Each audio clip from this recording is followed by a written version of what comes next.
বন্ধুরা, কচু শাক এইভাবে একবার রান্না করে দেখো, কখনোই গলা ধরবে না। এবং এই একটা রেসিপি যেদিনই থাকবে সেদিনই একটা পদেই বাজিমাত হবে, গরম ভাতে তো জমেই যাবে। তো বন্ধুরা, আজকের আবারও তোমাদের সামনে নতুন একটা ভিডিও নিয়ে হাজির হয়ে গেছি। আজকের আমি তোমাদের সামনে বানাবো কচু শাকের দুটো রেসিপি আজকে তোমাদের সঙ্গে শেয়ার করব, নিরামিষ আর আমিষ। তো চলো বন্ধুরা, ভিডিওটা দেখতে থাকো। আশা করব আজকের ভিডিওটা তোমাদের কাছে ভালো লাগবে। তো অনেকেই আছে কচু শাক কিন্তু কিনে খেতে হয়, আমাদের এখানে কিন্তু কচু শাক এমনিতেই পাওয়া যায়। তো সেইগুলো তুলে নিয়ে এসে আমি এখানে জলে ফেলে রেখেছিলাম। তো কচু শাকের এই যে গোড়ার এটাকে ল বলে অনেকেই, তো এগুলোও অনেকেই কিন্তু খায়, এগুলোও খেতে খুব ভালো লাগে। যাই হোক, এটাকে খুব ভালো করে কিন্তু আমি অনেক আগেই ধুয়ে রেখেছিলাম, আর আজকে এখনও ধুয়ে নেব। এইগুলো তখন ধুয়ে রেখেছিলাম, তো এই জন্য দাগ পড়ে গেছে। কচু শাকটা কাটার জন্য এই কচু শাকের যে কষ একটা আছে সেটা আমাদের হাতে লেগে যায়, এই কারণে সেই কচু শাকটা কাটার আগে কিন্তু হাতে এইভাবে সরষের তেল নিয়ে নিলাম। এখন আমি কচু শাকটা কেটে নেব। তো বন্ধুরা দেখো, এই অংশটা আমি একটু ফেলে দিচ্ছি। এরপর আর কচু শাকটা কাটার আগেই তোমরা খুব ভালো করে ধুয়ে পরিষ্কার করে নেবে। এখন আমি কচু শাকটা কেটে নেব, তার জন্য এই যে ছালটা, এটাকে খুব ভালো করে তুলে নেব।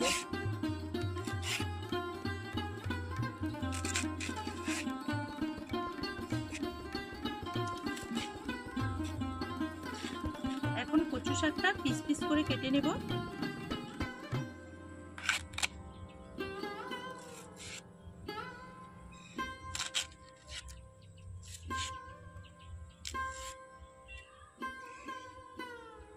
তো বন্ধুরা, এইভাবেই কিন্তু সবগুলো কচু শাক আমি পরিষ্কার করে নেব।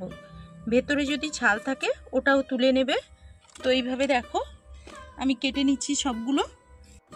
তো বন্ধুরা, এইভাবে সবগুলো কচু শাক কেটে আমি আবারও তোমাদের সামনে চলে আসছি। তো বন্ধুরা, এখন আমি সবগুলো কচু কি করেছি, ভালো করে ছাড়িয়ে নেওয়ার পরও 3-4 বার তোমরা জলে পরিষ্কার করে নেবে। আমিও পরিষ্কার করে নিয়েছি। এখন সরাসরি চলে এসছি, যেহেতু দুটো রেসিপির জন্য এই কচু শাক যতগুলো রেসিপি করো না কেন সব জায়গায় কচু শাক ভাপাতে হবে, এই জন্য একসঙ্গেই আমি কচু শাকটা ভাপিয়ে নেব। তার জন্য তো কড়াইতে আমি জল দিয়ে দিয়েছি, এখন কচু শাকগুলো দিয়ে দেব। আর এই কচুটা সেদ্ধ করার জন্য একটু বেশি পরিমাণ জল দেবে, কারণ উপরন্তু জল এটাকে সেদ্ধ হয়ে যাওয়ার পর যাতে জলটা উপরন্তু থেকে যায় সেটাকে বের করে দেব। এখন আমি এখানে দিয়ে দিচ্ছি লবণ। লবণটা দিয়ে একটু নাড়াচাড়া করে দেব। এখন আমি এটাকে ঢাকনা দিয়ে সেদ্ধ করে নেব। তো মাঝে মধ্যে এইভাবে ঢাকনাটা খুলে নেব, খুলে এটাকে নাড়াচাড়া করে দেব। তো বন্ধুরা, একটু এটা ভালো করে ভাপিয়ে নিতে হবে। আর দেখবে যতটা কচু দেবে তার থেকে অনেকটাই কিন্তু এটা কমে যাবে সেদ্ধ হয়ে যাওয়ার পর। আবারও এটা ঢাকনা দিয়ে দেব। এখন আমি 2 মিনিট মতো ফুটিয়ে নিয়েছি, আর কচু শাকগুলো একেবারেই সেদ্ধ হয়ে দেখো গলে গেছে। এখন আমি এটাকে নামিয়ে নেব। তো বন্ধুরা, আমি অনেকটাই কচু শাক নিয়েছিলাম, তোমরা দেখেছিলে। তো কচু শাকটা দেখো কতটুকু হয়ে গেছে। তো এটা দিয়ে আমি প্রথমে একটা রেসিপি করব, যেটা আমিষ। নিরামিষ সেটা পরে করব, কারণ কি নিরামিষের জন্য যে ছোলাটার প্রয়োজন সেটা আগে থেকে ভেজাতে হতো। তো আগে থেকে যেহেতু ভেজাইনি, সেই কারণে আমি এখানে প্রেসার কুকারে বসিয়ে দিয়েছি। তো এখন আমি যেহেতু আমিষ করব, তার জন্য প্রথমে কড়াইতে তেল দিয়ে দেব।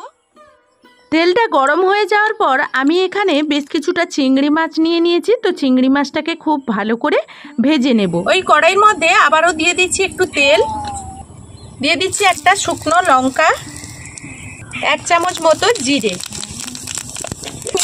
এর মধ্যে দিয়ে দিচ্ছি কচুর লতিগুলো।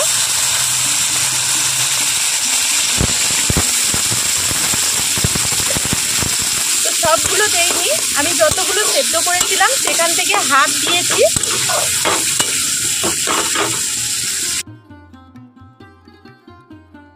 তো তো এখন আমি এখানে কিছু গুঁড়ো মশলা অ্যাড করে দেব। আমি এখানে দিচ্ছি জিরে গুঁড়ো, যেহেতু আমার কচু শাকটা কম আছে সেই কারণে অল্প অল্প মশলা নিচ্ছি। এখন নিয়ে নিচ্ছি জিরে গুঁড়ো, এখন দিয়ে দিচ্ছি ধনে গুঁড়ো। তো আমি জিরে গুঁড়ো 2 বারে দিয়ে দিয়েছি। এখন আমি দিয়ে দিচ্ছি হলুদের গুঁড়ো, লঙ্কার গুঁড়ো। তো সবগুলো উপকরণ খুব ভালোভাবে আমি নাড়াচাড়া করে নিচ্ছি।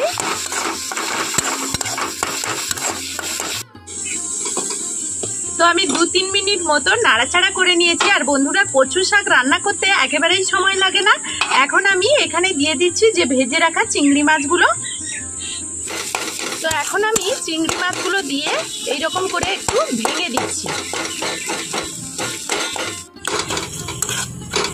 তো এইভাবে নাড়াচাড়া করে একটু হালকা আছে জলটাকে একেবারে শুকিয়ে নিতে হবে। তার পর আরো 1 মিনিট মতো আমি নাড়াচাড়া করে নিয়েছি। এখন আমি এখানে নামিয়ে নেব। আমার পুরো রেসিপিটা হয়ে গেছে। তার আগে আমি এখানে দিয়ে দেব 1 টুকরো পাতিলেবুর রস। আর পাতিলেবুর রসটা দেওয়ার কারণ, এটা যদি গলা ধরে তাহলে কিন্তু আর গলা ধরবে না। তো এখন খুব ভালো করে রেসিপিটা তৈরি হয়ে গেছে। এটাকে এখন নামিয়ে নেব। আর বন্ধুরা, পাতিলেবুটা যখন দেবে তখন কিন্তু গ্যাসটা অফ করেই দেবে। তো এইভাবে কচু শাক একবার হলেও বাড়িতে রান্না করবে, দেখবে অসম্ভব মজাদার হয় এই রেসিপিটা। আর এখানেই কিন্তু শেষ নয়, আরও একটা কচু শাকের রেসিপি তোমাদের দেখাবো, সেটা হলো নিরামিষ। আবারও দিয়ে দিচ্ছি সর্ষের তেল। তেলটা গরম হয়ে গেলে এখানে দিয়ে দিচ্ছি 5 ফোড়ন। 5 ফোড়নটা একটু বেশি পরিমাণ দিলাম। আর এই 5 ফোড়নটাকে একেবারে কড়া করে ভাজা যাবে না, একেবারে হালকা করে ভেজে নিতে হবে। একটা দিয়ে দিচ্ছি শুকনো লঙ্কা, দিয়ে দিচ্ছি একটু পরিমাণ আদা, দিয়ে খুব ভালোভাবে নাড়াচাড়া করে নেব। এখানে কিছুটা ছোলা আমি সেদ্ধ করে নিয়েছিলাম প্রেসার কুকারে, আর দিয়ে দিচ্ছি যে কচু শাকটা রেখেছিলাম। এখন আমি দিয়ে দিচ্ছি স্বাদ মতো লবণ। তো বন্ধুরা, এখানে লবণটা আমি আগেই দিয়ে রেখেছিলাম সেদ্ধের সময়, এই জন্য লবণটা বুঝে শুনে দেবে। দিয়ে দিচ্ছি লঙ্কার গুঁড়ো, জিরে গুঁড়ো, ধনে গুঁড়ো, আর দিয়ে দিচ্ছি হলুদের গুঁড়ো। তো এইগুলোকে এইভাবে নাড়াচাড়া করে নেব। আর এই সমস্ত উপকরণ আবারও 2 থেকে 3 মিনিট নাড়াচাড়া করে এর মধ্যে যে জলটা আছে সেটাকে খুব ভালো করে শুকিয়ে নিতে হবে। তো এখানে দেখো, এটাও খুব ভালো করে কচু শাকটা রান্না করে নিয়েছি। এখন এটাকেও নামিয়ে নেব। আর নামিয়ে নেওয়ার আগে আমি গ্যাসটা অফ করে দেব। এখন এখানেও পাতিলেবুর রস দিয়ে দেব। আবারও এটা নাড়াচাড়া করে নেব।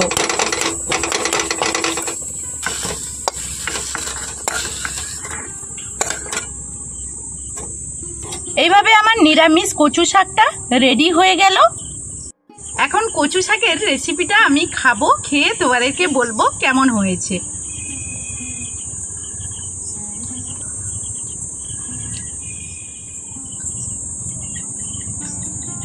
তো বন্ধুরা, এইভাবে যদি কচু শাক তোমরা নিরামিষ কিংবা আমিষভাবে তৈরি করো তাহলে কিন্তু কোনো মতেই গলা ধরবে না। খুব সুন্দর হয় এর টেস্ট। যেটা আমরা গলা ধরার ভয়ে খাই না, সেটা কিন্তু এতটাই সুন্দর আর টেস্টি হয়, যেটা একবার খেলে সারা সিজন বানাতে চাইবে। আর যেদিন এটা তৈরি করবে একটু বেশি করে কচু শাক নেবে, কারণ আমি অনেকটাই নিয়েছিলাম, রান্না করার সময় অনেকটাই কমে গেছে, সেটা তোমরা দেখতে পেলে। তো এইভাবে যেদিন শাকটা রান্না করবে বেশি পরিমাণ নেবে, না হলে কমে যাবে। আর তখন খাওয়ার স্বাদটা এত সুন্দর আসবে যে আরেকটু নিলাম না কেন। তো যাই হোক বন্ধুরা, আজকের মতো ভিডিওটা এই পর্যন্ত। সবাই ভালো থাকবে, সুস্থ থাকবে। এখনকার মতো টাটা।